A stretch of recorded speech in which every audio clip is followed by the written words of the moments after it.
There's plenty of discussion about the World Health Organization's proposed pandemic treaty and changes to international health regulations. In short, the proposal is a dystopian nightmare.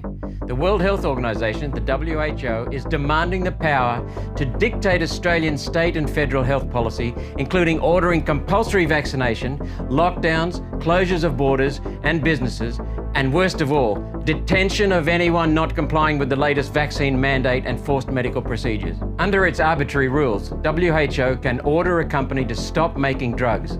The catastrophic and murderous ivermectin ban is one example of how this will be used. Under these changes, Australian health authorities would report to the WHO, not the Australian Parliament, ceding our national sovereignty to the UN's WHO, killing accountability. Australia will have to comply with every WHO dictate or face crippling export and money market sanctions.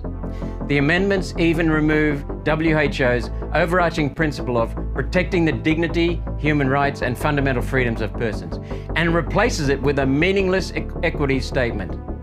This reflects the intended use of these amendments to act contrary to human dignity, contrary to human rights and contrary to fundamental freedoms.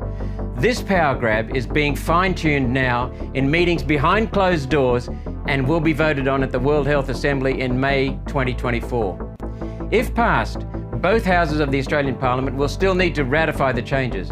Yet given the nature of the globalist puppets in power in Canberra's political parties, this outcome would likely be a foregone conclusion.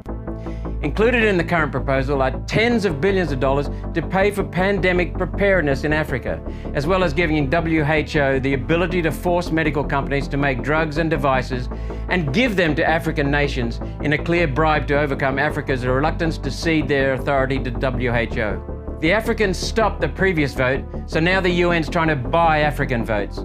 This is communist policy, and everyday Australians will have to pay for it.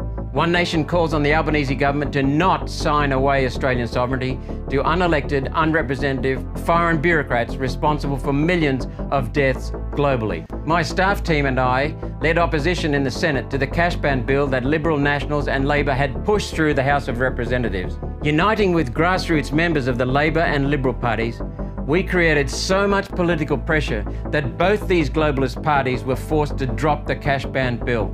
Together, we can defeat the criminal UN WHO, reject the World Health Organization's grab for dictator powers, and while we're at it, withdraw from the WHO and withdraw from the UN entirely.